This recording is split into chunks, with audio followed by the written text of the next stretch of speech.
Namaste and welcome. Today we'll be talking about marriages in the Indian context. Before we begin, let's have a few disclaimers. I have been married for close to 20 years. I have also advised couples who come for marital therapy or couples therapy. I have also sat in with counseling sessions along with my colleagues who were seeing people with marital discord. The contents of this video pertain to the Indian context and not for relationships in any other country or society. They also pertain to heteronormative relationships, or in other words, straight marriages, and not to the LGBTQI kind of relations. However, they apply to intimate relationships shared by a man and a woman, such as love marriage, love cum arranged marriage, or arranged marriages.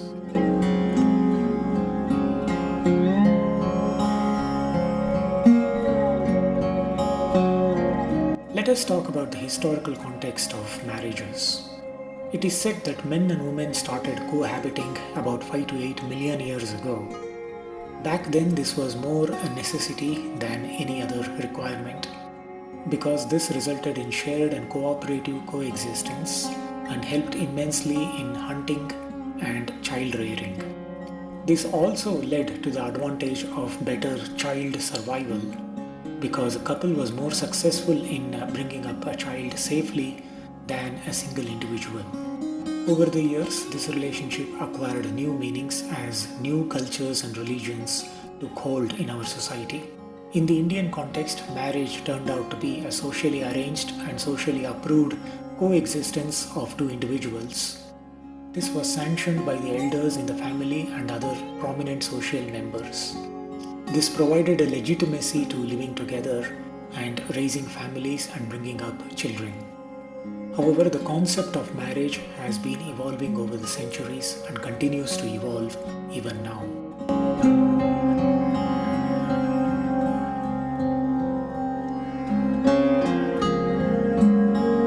So, what are some of the advantages of being married?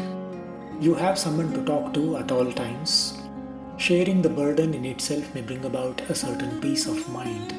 Therefore, being married makes it easier to handle any kind of crisis or problem than facing such a situation alone. Marriage also usually results in progeny, and if you happen to love children, then you can bring up your children along with another partner, and this makes it a more wholesome and fulfilling experience.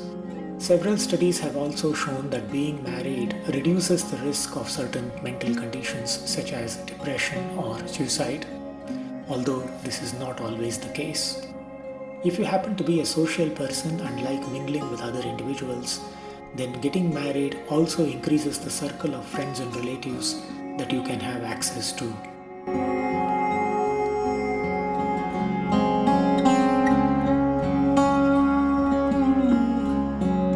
Let's look at the other side of the coin, that is, the disadvantages of being married. Please remember that marriage is a lifelong commitment and responsibility.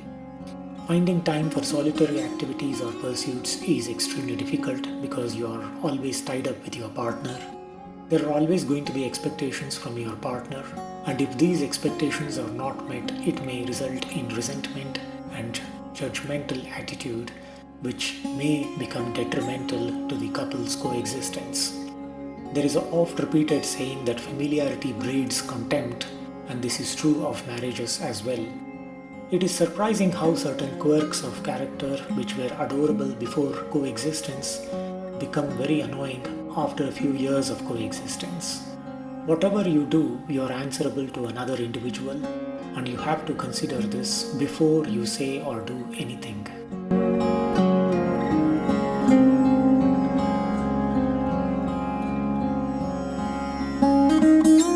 The first thing to remember about the roles and responsibilities within marriage is that it is hard work.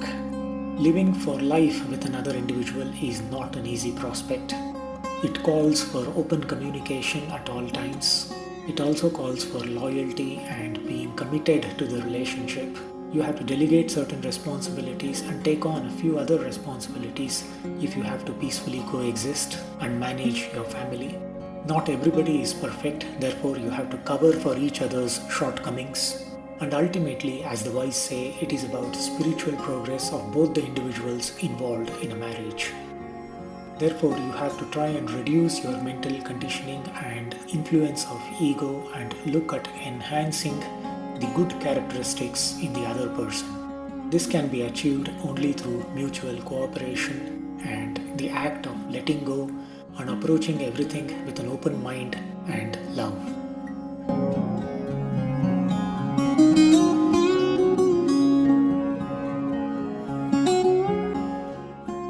One of the commonest reasons why marriages fail is incompatibility.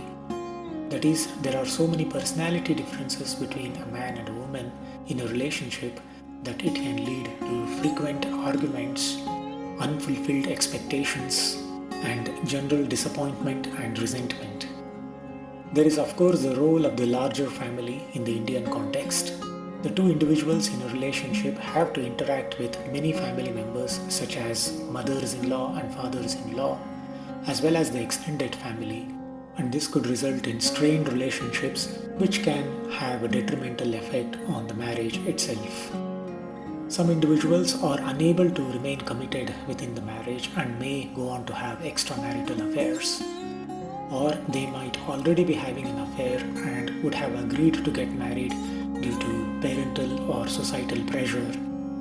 This is also one of the major reasons for marriages failing. Also, one of the individuals or both of them could have sexual difficulties.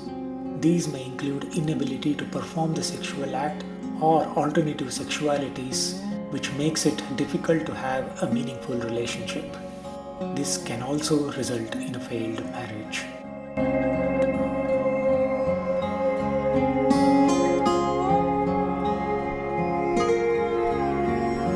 So if you are wondering about who should get married, here are a few pointers. People who like to have a family life and would like to raise their own families should consider getting married. If you like having a partner to discuss your issues or to have a companion with you, then you should consider getting married. If you are a social creature and would like to interact with as many people as possible, then getting married is advantageous because then you will get access to an extended network of friends and family. If you love children and would like to raise them with a partner, then marriage is for you. If you are sure about your heteronormative sexuality, then you should consider getting married to a person of your opposite gender.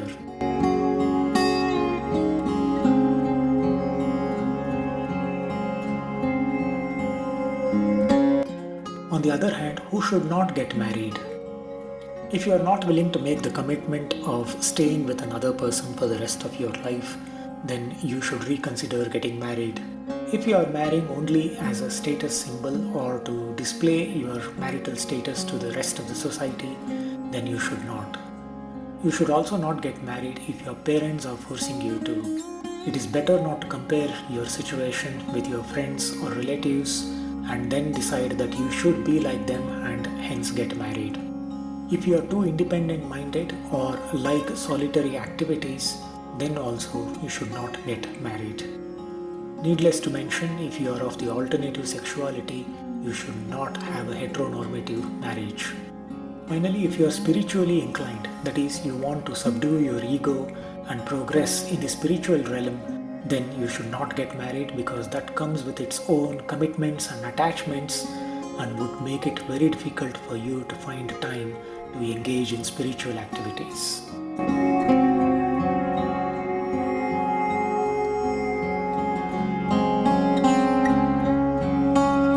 I also believe that there are certain declarations and disclaimers to be made before you commit yourself to getting married with a partner. Before tying the knot, it is better to have an open discussion about the expectations from the other partner and the roles and responsibilities that you would want to bring into the relationship. If you have any major physical illnesses or sexually transmitted diseases, it is better to mention them right before making the commitment of marriage. It is also very advisable to disclose any mental illnesses or their treatments so that the other person is fully aware of what he or she is getting into before they say yes to marriage. Otherwise, these issues are likely to result in resentment and disappointments and would lead to a failed marriage if they are not declared or discussed openly before marriage.